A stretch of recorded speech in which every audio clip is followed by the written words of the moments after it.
So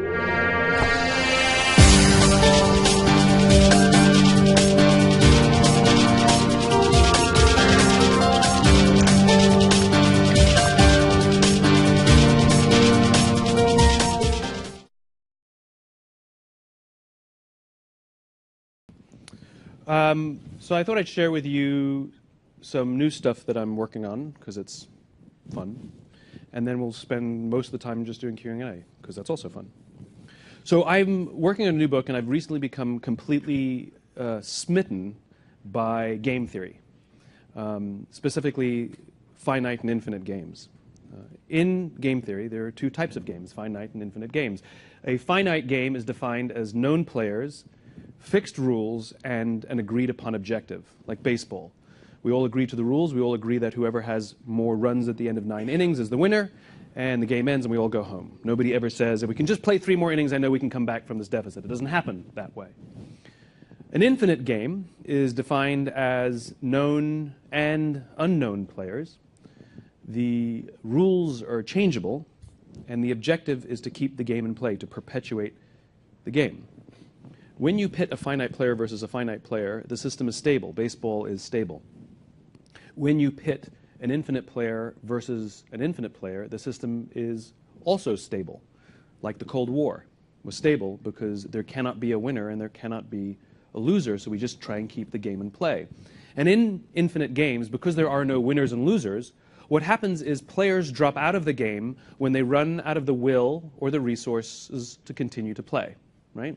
So technically, the United States didn't win the Cold War. The Soviets dropped out because they ran out of the resources of the will to continue to play. Problems arise, however, when you pit a finite player versus an infinite player, because one is playing to win and the other one is playing to keep playing, right? So invariably, what happens is the finite player will always find themselves in quagmire.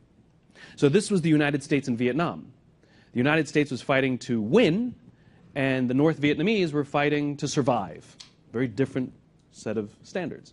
This was the Soviet Union in Afghanistan. The Soviets were fighting to beat the Mujahideen, and the Mujahideen would fight for as long as is necessary. And invariably what happens is the finite player will find themselves in quagmire until they drop out of the game and leave the game because they run out of the will or the resources to stay in the game, right? So this gets me thinking. Let's look at business. The game of business is an infinite game, right? It obeys all the rules.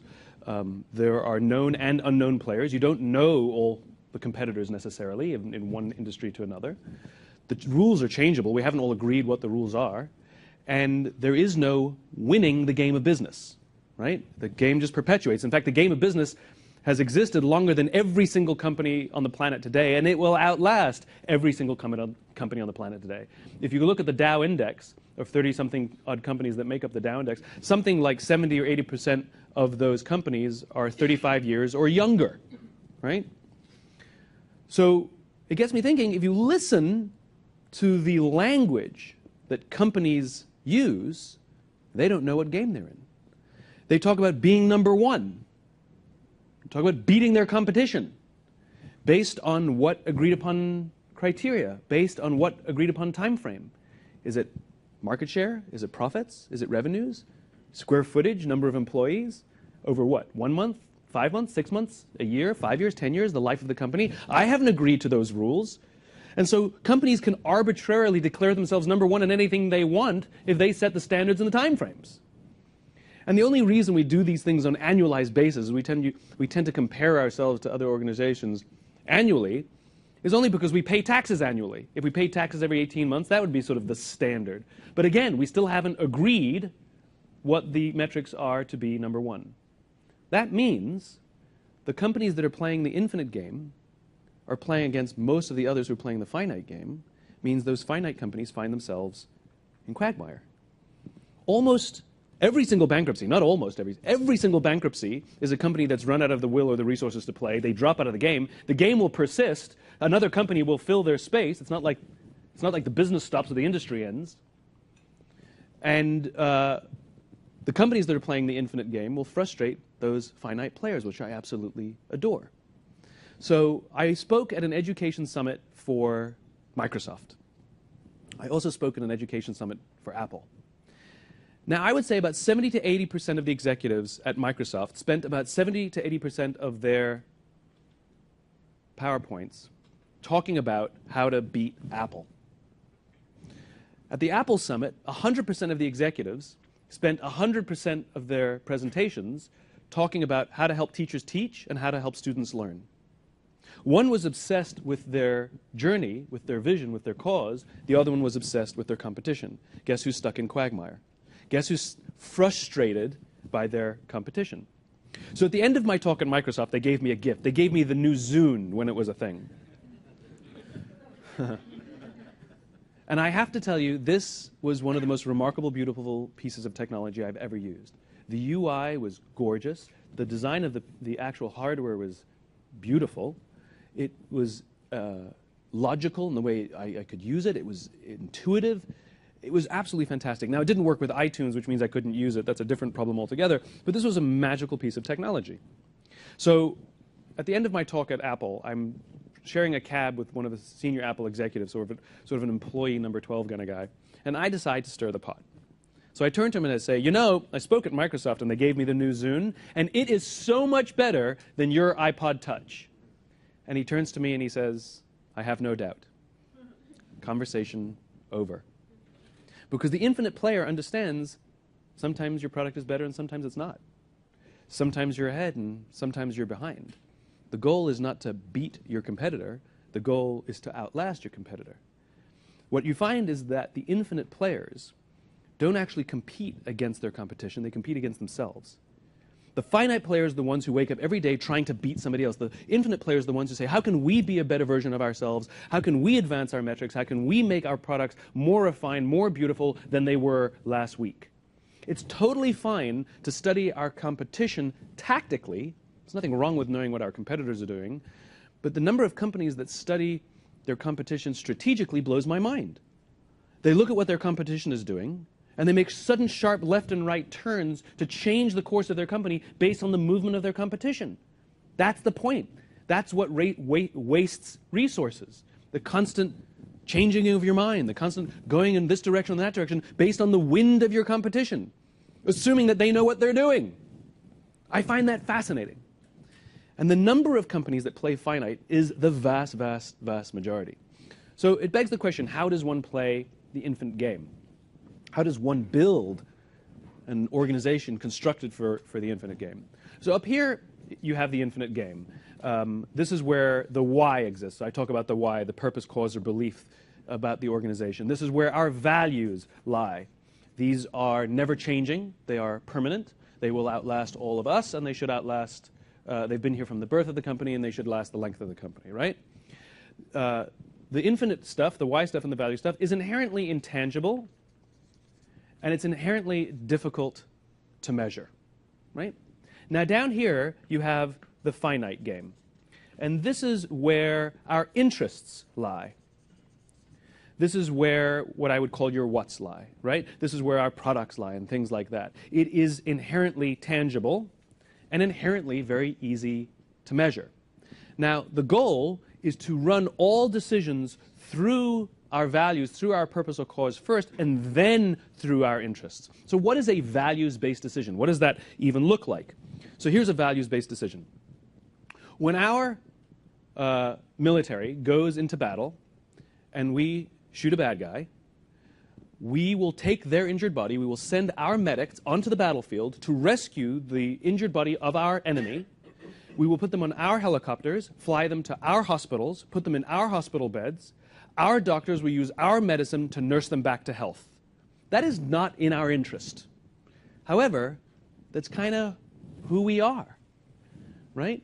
It's what defines us. In other words, we're wasting our resources because our values are more important than saving those resources, doing something purely in our interests. It's like torture, right? The reason torture was done offshore and the reason we tried to keep it a secret is because everybody kind of knew it violated our values. Because if we were totally fine with it, everybody would just do it here. It's totally fine. Why just somewhere in Wyoming, right? And that's the point. So great organizations are making values-based decisions all the time. And then our interests come into play. But the problem is when you're playing a finite, these things get ignored. And every time we make a decision, we decide what we do in a vacuum. So your competitor comes out with a new product. How do we react? Quickly, come out with something similar. What's going on with the marketplace? You make some other reaction. What's going on in this particular country? And every single decision we make in a vacuum seems perfectly good. We're making rational decisions based on our interests, right? The problem is when we pull back and look at all of the decisions, all the people we've hired, this is what happens when you only hire people based on their resumes, for example. Smart guy, get that person on board, right? When you pull back, your culture's a mess, and nobody knows what you stand for. The whole idea of making values-based decisions is we can look at almost all of the decisions. Every now and then one can go sideways, but we look at all of the decisions, the people you hire, the things you do, the things you believe in, the things you stand for, everything tangible, and we can say of you or your organization, I know what you stand for. I believe what you believe. I would like to be a part of your organization. I would like to buy from your organization. This is where loyalty lies, right? But the only way we can judge each other is down here. It's like human beings, right? We want our friends to act and speak and do the things based on who they are. We want our friends to be, you know, that word that's always thrown about, authentic, which means saying and doing the things we actually believe. That's what we mean. And the reason is because we want to know who they are. We want them to be predictable. Right? I can't see anybody now. Can we turn the lights back on? Oh, is that better for you? Oh, sorry. Oh, okay. But now you can fall asleep because I can't see. But that's the idea. That's the idea. So this is what I'm doing. I've become fascinated by this game theory stuff, and I'm running it through all kinds of scenarios. I'm looking at relationships, I'm looking at business, I'm looking at politics, I'm looking at war and nation states, and how this plays out in the real world, because the game is the game. We don't get to change the rules. Of course, there are always finite games within the infinite. It's the difference between a goal and a vision. Right? A goal is 26.2 miles. Count the metrics, count the mile markers, and when you reach the goal, the game ends. It's over. A vision is having a crystal clear sense of what the finish line looks like far off in the distance, but having no idea how far away it is. So far away that for all practical purposes, we'll never get there. Take the United States, the Declaration of Independence. Here's a nation who declared why we needed our own country.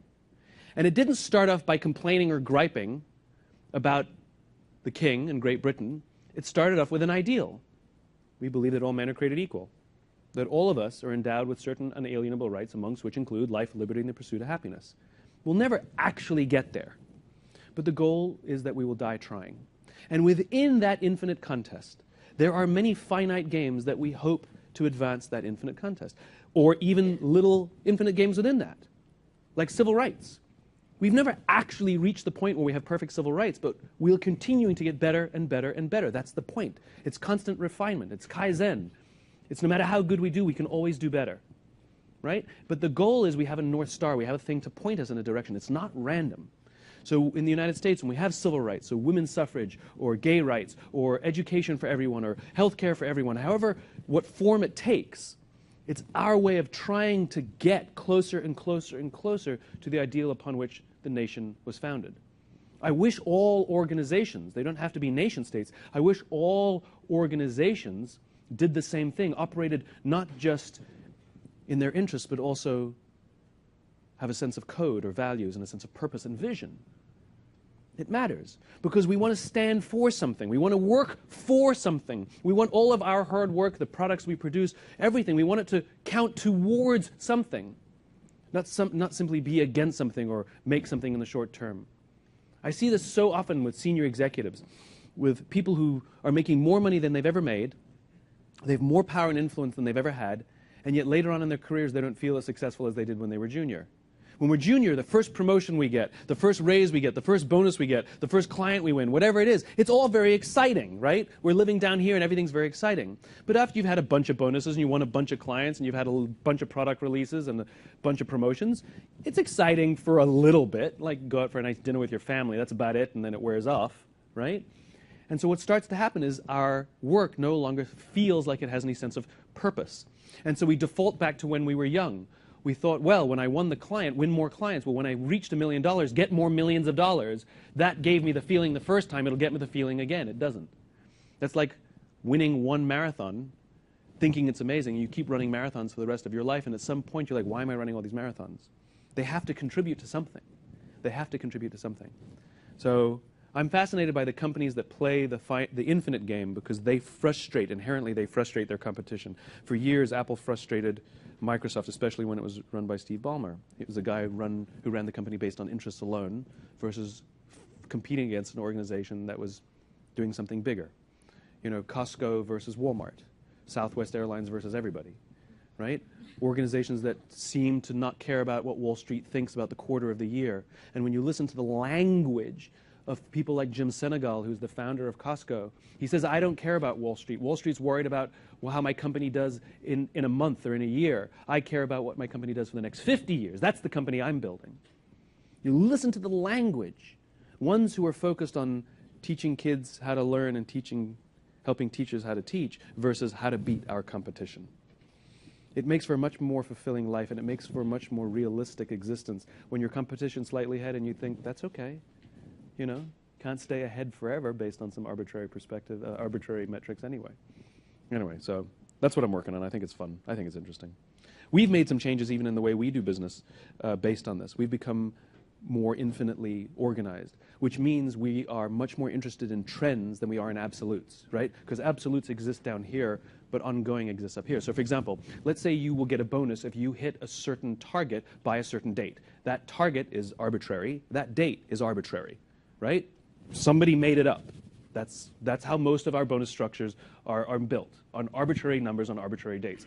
And let's say that that person is doing good work and building good systems, but they miss the target. They miss the number, right? But if you were to pull back and look at how they've been doing, and you see this beautiful, steady line, we can see that they're doing good work, that they're building good systems, there's huge stability there. They just miss the arbitrary number and the arbitrary date. Give that person a bonus, because we want that person to continue building those systems, and the odds are they'll probably hit the number 2 or 3 months later, which is totally fine, because then it's going to grow, grow, and grow. Versus the person who stabs people in the back, plays politics, their performance looks like this, there's no stability, it's all over the place, they happen to meet the number on an arbitrary date. Give that person a bonus? Why? They're breaking the company along the way. The point is, the finite player only looks at these discrete moments in time, where the infinite player is much more preoccupied with the trend of things. So in our business, we've become absolutely preoccupied with the trend. There's some projects that we've wanted to implement that I wished took a year, and they took years. And it doesn't matter how much I say, I want it done at the end of we missed it. But you know what? We were building good systems along the way. We just missed the prediction. And the result is we have much better systems, much better product, and we're all much more motivated by it because nobody was penalized for missing arbitrary numbers and arbitrary dates. And we're sort of I'm learning how to build and run a business for the infinite. I mean, somebody asked me recently in an interview about my competition, like how do I compete against the people in my space? And the answer is, what? Compete against what? Like, what am I competing for? Like, am I going to compare how many views on TED, or how many book sales, or how much my personal income is, or how much my corporate income is? Like, what's the arbitrary standard? Because I can be ahead on some metrics and behind on others. I can drive myself crazy, or I can be really proud of myself. Worse, I'm choosing who my competitive set is. But the competitive set is way larger than I can imagine. It's like, I love it when the networks declare that they're number one. You do realize they're only comparing themselves to the few other networks that they want to compare themselves. NBC, ABC, CBS, and Fox compare themselves to each other. They ignore Netflix, Hulu, HBO, YouTube, and the rest of them. But that's the point. If you make your own competitive set, you'll be number one. Everybody will have their day in the sun. I get a kick out of that. I get a kick out of that. So especially for an organization like YouTube, the question is, who's your competition? The competition is yourself. Wish everybody the best of luck. Let them make their own metrics. Let them declare themselves number one. Who cares? They'll fall out of the game before you. That's the goal. That's the goal. All right. Should we do some questions? I think everything you just said is really interesting, and it hits on something I've been wondering about for a long time. Here at Google, we have a phenomenal set of benefits, and I think it's no argument that we're looked to as a leader in kind of creating the utopian workplace for the smart creative, or whatever terms you want to apply to it. And it seems congruent in a lot of ways, the original founder's message with this infinite game and everything you're describing. But I wonder, is this a luxury that we happen to have because we're such a phenomenally profitable company that we can provide all these luxurious benefits and all these things? And you look at some of these other companies that maybe don't have the luxury of these fixed profit margins, and they can't afford to play the infinite game, and they're focused on being tactical. No. They can't afford to play a strong finite game. They can absolutely play the infinite game. So because based on your logic, every small company that's under-resourced would never make it, which is just not the case, right? So and people aren't loyal to free lunch. I mean, some people are, but... Right. Right? And you see this in the tech space so much, which is people claim, oh, I want to work for a place with purpose and make a difference, right? They claim they're looking for this, but the reality is they really like free lunch, and the other company didn't have free lunch. So I'm going to take this one because they have free lunch, right?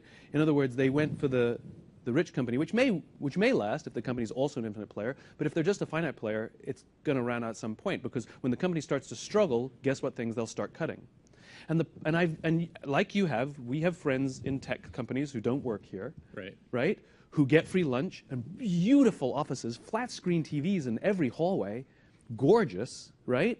And yet they were like, but I think you're kind of cherry picking a few different, very simple of those benefits. I think a lot of the things that people kind of herald are, for instance, long maternity benefits, or anything associated with childcare and things like that. Maybe if you run a construction company and you have to have people show up and lift the heavy thing, and it's potentially dangerous, and you can't give people flexible work arrangements where they can work from home and take their kids to daycare because you have to have the guy driving the crane. I begin to wonder, is it easy for us, you, me, all of us in here, to sit here and say, oh, we want to focus on these ideals because the industry we happen to work in is relatively, it makes it easy to provide for those ideals. Let us not confuse feeling like we belong and cushy. I'm not cherry picking, right? There are many people who enjoy the benefits. We all enjoy the benefits. Why wouldn't we? But does that mean that if the benefits weren't there, we would immediately quit?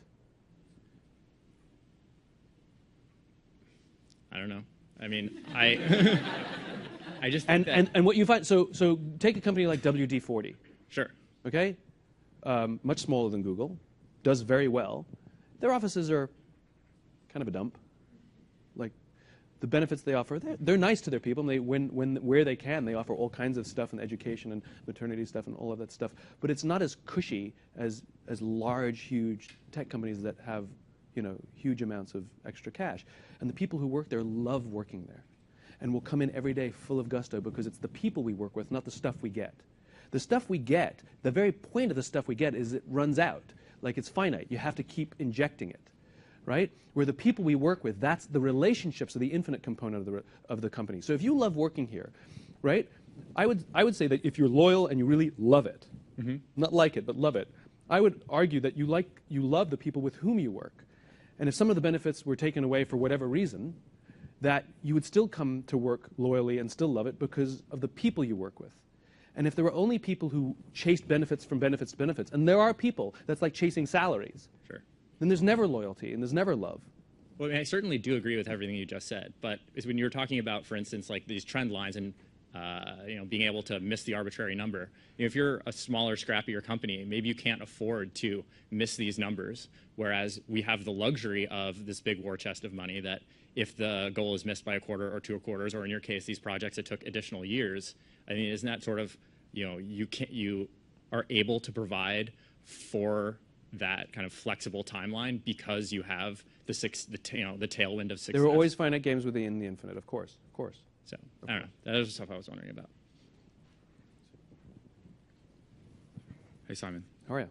So my wife and I are both military vets, and we work here at Google. And Which I wanted force? to... Which force? Army officers. And I wanted to touch upon your example about the military. In one of your other talks, you talk about Medal of Honor recipients. Yeah. And basically, they do these heroic things, and they say, why did you do it? And you say in your talk, because they would have done it for me. Right. So that mentality is my question. You also mentioned in military, we're willing to sacrifice ourselves for the gain of others. Right. But in business, we're willing to sacrifice others for our own gain. Yes. How do you build that military mindset in companies like here or other companies? Leadership. I mean, leadership creates an environment. And this is what I learned. The whole concept of leaders eat last and those lessons that I learned from spending time with folks in uniform, it was born out of my own experience where I was going through a point in my career, as my career was growing, all of a sudden you have new friends that I didn't have before. And that's wonderful. And then I learned the hard way that they weren't my friends, they were playing me. They wanted access or a deal or something, right? And I learned it the hard way. And so I retreated. I was like, I wanted to be friends with nobody else but the people I knew way back when, which is also not a good way to live. And yet simultaneously, I'm spending time with tons of folks in the military who, in business, we have colleagues and coworkers. In the military, you have brothers and sisters. I mean, that's a different kind of relationship. And as you know, I have hugged more people in uniform than I've ever hugged in suits. I've cried with more people in uniform than I've ever cried with in suits. I've stood in the audience and listened to officers give talks, and I've sat in the audience and cried. I've never cried with any CEO gave a speech ever, right? So there's a different nature of relationship. And my original conclusion was they're better people. That the reason you get a disproportionate amount of these kinds of behaviors is because they're better people, and better people are drawn to a life of service in the military, which is why we find a disproportionately high number of them there. And the more I started to learn, the more I realized I was completely wrong. It's the environment. It's the environment. And when the leader creates an environment in which people feel that someone has my back, they will do extraordinary things. And what I learned is that courage is not this deep down internal fortitude, right? It comes externally. It's like a trapeze artist would never try a brand new death-defying act unless they had a net. The courage didn't come from the trapeze artist. The courage came from the net. And it's the same in the military, which is especially when you're in life and death situations, when you're in theater. People who you don't like, you still rely on to save your life. And the reason it works is because you don't have to look behind your shoulder. And that mentality, and you know better than anybody, which is when you are deployed into dangerous places, nobody sort of loves deployment, but people have warm feelings towards deployment, which is really strange. And suicides rarely happen in combat situations. They usually happen back home. And it's the intensity of the relationships that create that warmth and the sort of weird enjoyment of really bad, uncomfortable, and dangerous circumstances. It's because we're human beings, and human beings as social animals feel our safest when we trust each other. And good leaders are capable of producing that. So great businesses look very much like well-run military organizations. And there's poorly run military organizations as well. But great businesses look exactly the same, where the leaders give the glory. They distribute authority. They push it down the ranks, let people make decisions. If they screw up, there's no risk of getting fired. If the company misses its arbitrary projections on its arbitrary date, we do not use the people to balance the books. We figure out other ways, or we even invite the people to help solve the problems. These are the things that produce that circle of safety that produces the exact same outcome, where people will love each other, cry for each other, sacrifice for each other. You see it in business plenty, but it always boils down to leadership. I mean, we can't help but talk about it. Let's look at United Airlines, what just happened shortly. It's going to come up. That usually when things like that happen, that is a red flag that they have a leadership problem, right? It's very rare that you have something like that just show up out of nowhere. What that probably is an environment in which people are operating in a fear-based culture, where if you don't follow the rules exactly as we've told you, you're going to get in trouble. And the rule book says, offer them an incentive. And then it says, if that didn't work, it says, randomly pick people. And then it says, if that doesn't work, call security. And I'm just following the rules. I'm just following. There's no discretion, where everybody knows that's stupid, right? Like when the CEO announced that we're no longer going to forcibly remove pay, like, why was that ever a policy?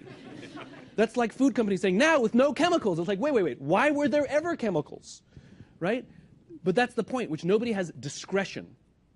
So I was boarding a flight. I've told this story. I was boarding a flight, and a scene played out in front of me where one of the passengers attempted to board the plane before their group number was called. And the gate agent literally berated him. "Sir, step aside. I haven't called your group. Please step aside and wait till I call your group." So I spoke up and said, "Why do you have to talk to us that way? Why can't you talk to us like we're human beings?"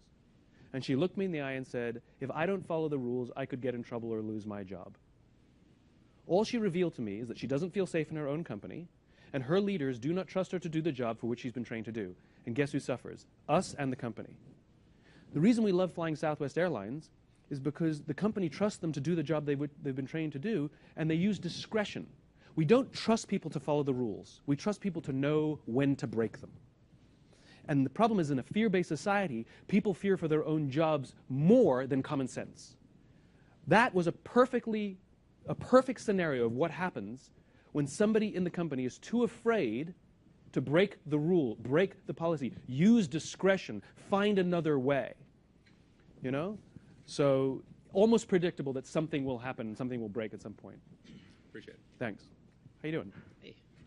So for some industries that we're in, I feel like we're doing a really good job of playing the infinite game. Like, yeah. We have a set of values that I feel like we're very much trying to follow as we come up with new products and new features. My question is, after that's played out for 5, 10 years in some of these industries, it's clear we're reaching some sort of maximum where following those values is only going to get us so much of the market. Yeah. And even though we might not be like reactively looking to competitors to see what they're up to, we can't help but notice that they have most of the pie. And even though we've stuck to our guns, we're as far as we can get without doing something different. Yeah. So it's, of course, very tempting at that point to change and start emulating what other people are doing to get that bigger piece of the pie. Yes. So how much flexibility do you see when you're playing the infinite game to change course? Depends the reason you want to increase the slice of pie. Just because? Or because you have a message and you know that if you can get more of the pie, that message will reach and help more people. Like, is it nobly pursued or is it selfishly pursued? You know? And who says the time frame has to be now? You know, the women's suffrage movement, pretty important. Get the women the vote. Pretty good idea. Do you know that almost all the founders of the suffrage movement died before the first woman ever voted? Because that's how long it took. It took more than a lifetime for them to get it. But the point was the pursuit, the pursuit, the pursuit. Would they like to have it happened in their lifetime? Of course, of course, of course. Were they more preoccupied that it happened? Absolutely. And that's the point. You build legacy. You build people who take that torch and carry it without you. So the problem is that I think vision, here's the thing that's always boggled my mind, right? Why is it, on balance, not always, but on balance, why is it that small companies tend to be more innovative than big companies? Right? Small companies that are under-resourced, can't necessarily get the best and brightest, they're going to go out of business any day, and yet they come up with brilliant ideas. And big companies full of resources, full of amazing people, buy the little companies that come up with the good ideas. That's usually how big companies innovate. They buy the smaller ones, right? Why is that? Why is it that the most resource companies tend not? And I think it's a question of reality. And what I mean by that is small companies, their vision is more distant than their grasp, right? They have delusions of grandeur. We're going to change the world, change industries, reinvent this, reinvent that. We have no money and no people, but so what? My point is the grasp is shorter than the vision. And I think what happens is as companies get bigger and bigger and bigger, with more and more resources, what they start to do is one of two things. Either their visions become well within their grasp and they don't readjust the vision, or they actually bring the vision back to put within their grasps, right? Make things very achievable. Difficult, but achievable. For vision to truly be vision, it should feel unachievable. When a small business gets together and says, here's our vision, everybody goes like this. How are we going to do that? In big businesses, we say, here's a vision, everybody goes, all right, yeah, no, got it. We'll do a back plan. We got that. And I firmly believe that innovation is born out of the struggle. Innovation is born out of the resourcefulness that you are forced to figure out because literally the vision is way beyond your grasp. Regardless of how many resources you have, it should always feel overwhelming and impossible. Take a group of people with tons of resources to give them a vision, they're going to go, Okay. So I think that's part of it. Yeah. I think that's part of it. So you've been at it for 5 years. You've achieved a lot. Congratulations. So the question is, well, was the vision not big enough? Or you want more piece of the pie? Why not just stay in the game? Like, we have an obsession in America with growth, not stability. Size. We love size and growth. We have lists of fastest growing companies. We have fortune lists of biggest companies. We don't have lists of most stable companies. Enron, WorldCom, Tyco, Lehman Brothers, big companies, Arthur Andersen, Circuit City, remember that one? Right? Poof. Not like, ooh, like, right? Like, big, not stable. Fast growth. We love fast growth. We put people's pictures on covers of magazines and say, look at Groupon. Remember that one? Does anyone really care about Groupon anymore? It was like, copy Groupon. They're the future for now, right? And that's the point. We for some reason, we're obsessed with growth. And again, it goes back to this. Growth to what end? Here's how I understand growth, right? So you see your neighbor packing up his car across the street from you, and you say, hey, where are you going? And he says, vacation. You go, cool, where are you going? He says, vacation. You go, awesome. Where are you going? He says, vacation. So you go, well, how are you going to get there? He says, I'm going to take Route 95, and my goal is to drive 150 miles a day. That's the same as growth. Like, why does your company exist? Growth. Awesome. To what end? Well, we're a business to grow. Love it. How are you going to do it? Growth. Like, well, good. What route are you going to take? Our goal is to increase top-line revenues by 20% every year. Duh. To what end? And so you get on vacation. Everybody's so proud of themselves and smacking each other on the back because we drove 150 miles. We drove 180 miles. We're above goal. In what direction? And we see opportunities that actually aren't good. Somebody offers you a ride in their private jet. You're like, ooh, quicker than a car. Yes, except they're flying in that direction. As opposed to somebody who knows their vision. I want to get to California. How are you going to get there? Route 95. What's your goal? 150 miles a day. And what happens if you drive 30 miles a day towards California? That's okay. We're going to find out how we can take better routes. Or what if the highway's blocked? So you're forced to go slower. But it's okay because you know the direction you're going in, as opposed to firing off in all other directions. And when somebody says, hey, I got a private jet, you want to fly in it, you go, where are you going? Calgary, not interested. Thank you very much. You get my point? Yeah, thank you. That's very helpful. So, yeah. I just wonder about Apple. You talk about Apple, how Apple beat Microsoft at that time.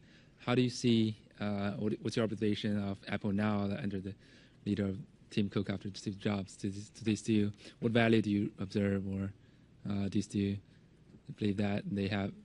I figure that if I let you keep talking, I don't have to answer. No, go ahead. Which is good. So I tend not to comment on companies, wait for it, where the founder leaders are still there. Because people ask me about these companies, and the answer is we don't really know the kind of culture they've built until the founder leaders have left. Because the founder leaders tend to be the personifications of the cause, of the values. And you can really test the quality of the culture of a company and its stick-with-itness, and whether they truly have imbued into the company the values first after the founder goes. So Walmart's a great example. Walmart used to be an amazing company. It was all about this. And then Sam Walton died, and the first CEO took over from him, grew up with Sam, and so he kind of got it. And then all of a sudden it started to go sideways because they became preoccupied with this, and they completely forgot about that. You see their tagline? Their tagline is, save money, better life. That's actually in the wrong order. It should be better life, save money. That would be a values-based decision, right? It's one of the pieces. So we see this all the time. You know, Bill Gates left, and then sort of Microsoft went a little bit sideways under Ballmer. Ballmer was obsessed with this, over this. So this happens also very often when CEOs leave and replace themselves with their CFO or COO, because we have a flawed hierarchy in business. We think CFO or COO is the number 2 job, and many CFOs or COOs see themselves as in line for the big job.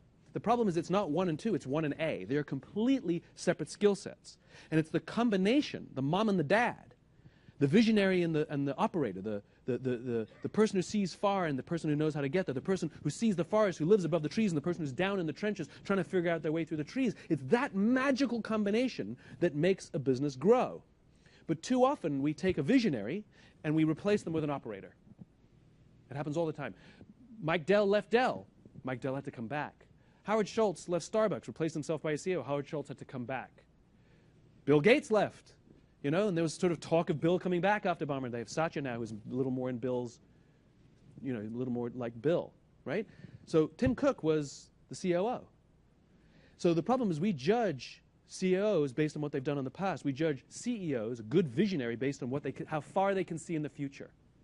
And if you look at the titles that we give people, CMO, CIO, CTO, COO, CFO, in their title, it says what their responsibility is. Finance, operations, marketing.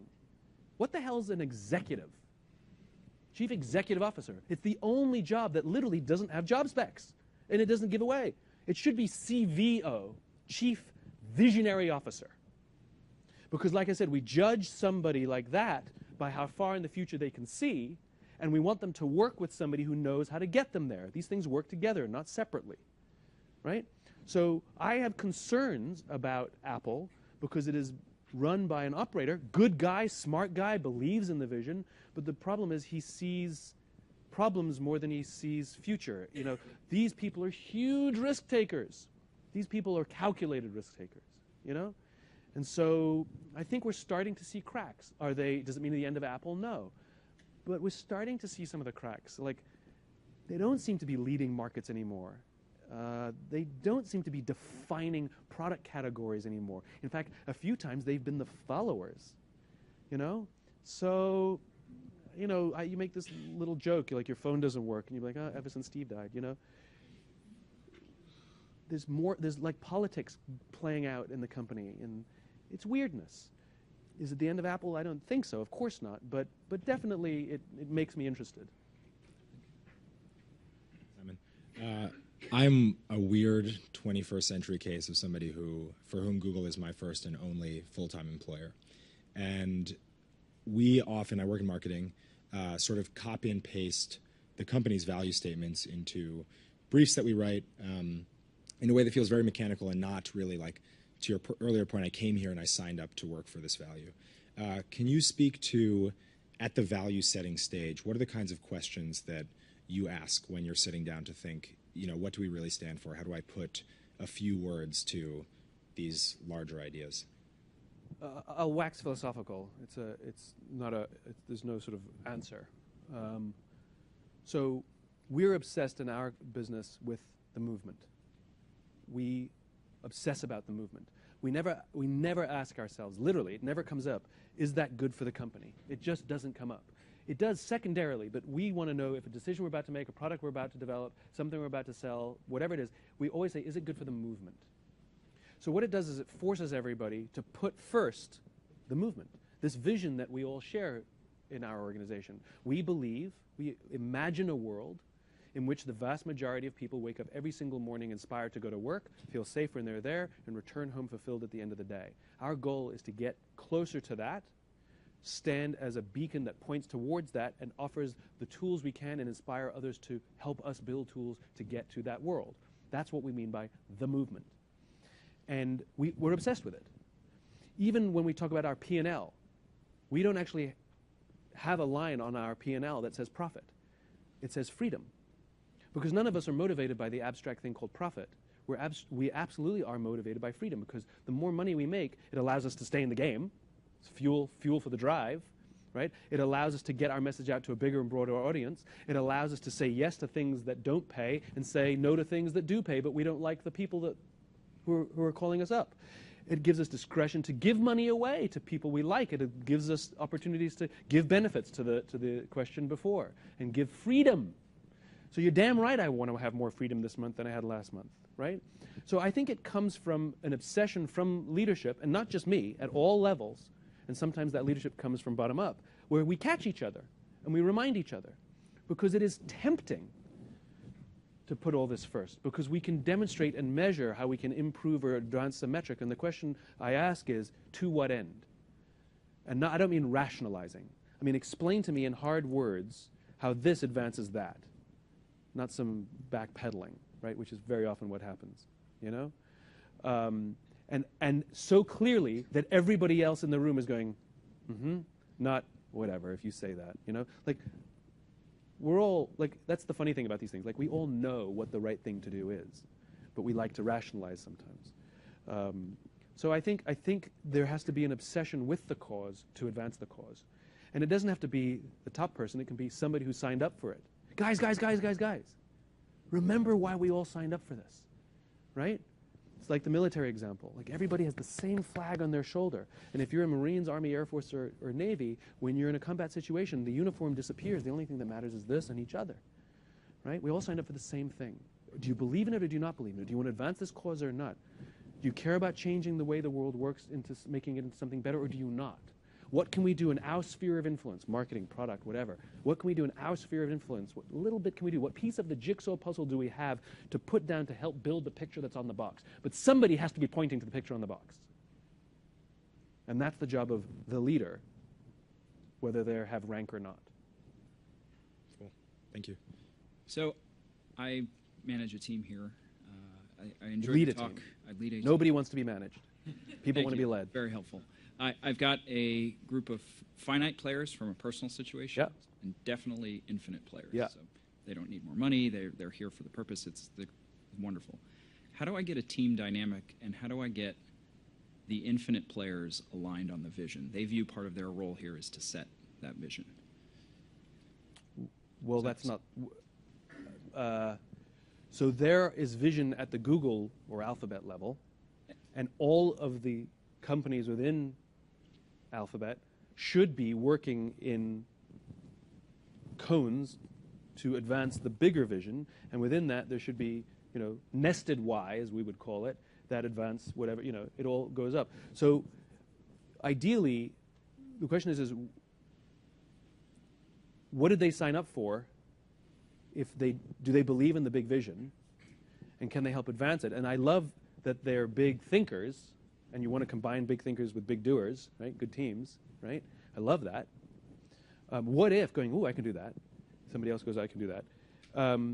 But if they see themselves as the one who has to come up with the vision, the question is, but at what point do we start building? Like this happens very often with entrepreneurs, and entrepreneurs are in big businesses and not. It has nothing to do with owning a small business. Where it's shiny object syndrome, right? Every shiny object is something they want to pursue. Yeah. And at some point, you're going to have to pick one. This is one of the things I actually admire in the Marine Corps. If you go to OCS at the Marine Corps in Quantico, where they select their officers, they have something called the I've forgotten what the term they call it, but it's basically leadership reaction course, the LRC. Basically, it's mini little obstacle courses, like 20 of them, 10 wet, 10 dry. Things like take these 3 planks of different sizes and lay them on the telephone pole sticking out of the water, and get all of your people and this ammunition across the water. Figure it out, and they give them a time constraint, and they have to run it twice. One they assign the leader, and one they don't. Right. So one of the things that I'm fascinated by in the LRC, which is they're looking for the leader to take input from everybody and then make a decision on the strategy of how we're going to get across, right? But they're also looking to the followers, because what they find is the best followers take advice and then make a decision, and the best followers will give advice, but once the decision is made, want to see their leader successful, and never work to sabotage or stand on the sidelines because they didn't get their way, or enjoy the failure because they say, I told you so, but work tirelessly to see whatever direction was set is highly successful. So I hope that's happening here too. Thanks. You're welcome. Hey. Okay, it's very egalitarian. Hello, Simon. Thanks for the talk. You're welcome. My question is, so what's the worst thing happened in your life? I'm very interested in your life story. With regards to what? My career? Your career or family? your life in general. What do you want to know? I mean, like, I stubbed my toe. That was really bad. So my whole journey, this whole why thing, was born out of pain. I owned a small marketing business, and I'd lost my love for my work, and people gave me stupid advice like, do what you love, follow your passion. Like, what am I supposed to do with that? Like, I'm doing the same thing, I don't love it anymore. And it was a very, very dark place for me where I spent all of my energy pretending that I was happier, more successful, and more in control than I felt. I was lying, hiding, and faking every day of my life, right? And it's debilitating, quite frankly. And it wasn't until a friend came to me and said, I'm worried about you, did it give me this courage, the strength to admit that I was struggling and then to look to find a solution. And that journey pointed me to this concept called the why. I knew what I did and I knew how I didn't, but I didn't know why. And it's the biology of human decision making, and I realized there's a major piece missing.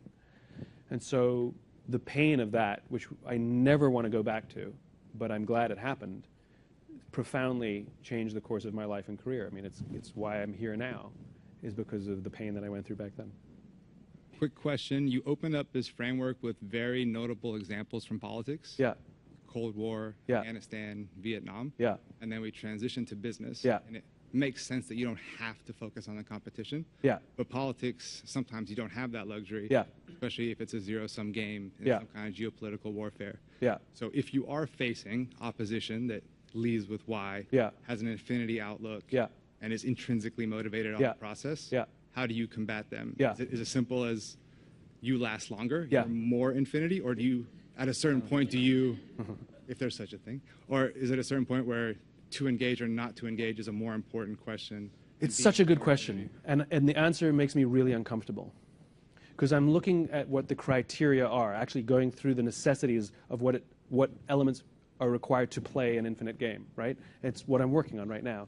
And I'm uncomfortable with the fact, but I think the fact is you have to have opposition. And one of the reasons is having opposition, having an adversary, actually allows for a game to exist, because you can't play a game by yourself, right? Even if you're playing like solitaire, you're still playing against the cards, you know? There's an opposition. So as uncomfortable as I am, even in the old Apple days, they still wanted to take down IBM, and then they want to take down Microsoft. But having an opposition in the infinite level makes it easier for us to know what we stand for, because we can see what we're against. So even if in the United States we struggle to put our vision into terms, we could look at the Soviet Union and say, not that, right? But you still have to have the for. It's still got to be there, because when players drop out and are replaced, you still stand for the same thing, because if you're only against whatever anybody else is, then you're not going anywhere. So you still have to have the for, but, the Romans debated on the floor of the Senate for 50 years whether they should just flatten Carthage, which was their not that, their Soviet Union, right? And they finally decided to do it. And they flattened Carthage, and then the Roman Empire quickly went into decline, right? That's interesting to me. So I think you need opposition. I think Apple needed Microsoft. George Lucas talks about this. He says, what do you do when you become the thing that you hate? That you hated, you know? I think an adversary at this level, another infinite adversary, is important. Now, it's not like more infinity. You have to keep the game in play, because we never know when it's going to end. Nobody could predict that the Cold War would end when it ended. In fact, it caught most people by surprise when the Berlin Wall came down. It sort of happened very quickly, right? The point is you have to maintain a good business so you can maintain resources so that you can stay in the game. You have to run efficiently, but you want to keep people ideologically invested. You want to find allies, right? You want to be an ideological exporter. You want to preach your cause, preach your cause, preach your cause, preach your vision, so that others will go, me too, and you get allies, other companies or partners or vendors or employees who go, I'm in. I believe. I'm loyal. Never going to abandon you. I'm in. So the adversary makes all of that very easy. The reason we stand for something is when one adversary drops out, while we're waiting for a new adversary, which will show up, we have to know what we stand for. And if you really want to get into geopolitics, that was the single biggest mistake that the United States made after the Cold War. We're really going here. Which is we declared ourselves the winner, but that's not what happened. The other guy dropped out. And then we imposed our will on the world for about 11 years. Turns out the rest of the world didn't like it, and new adversaries started to show up.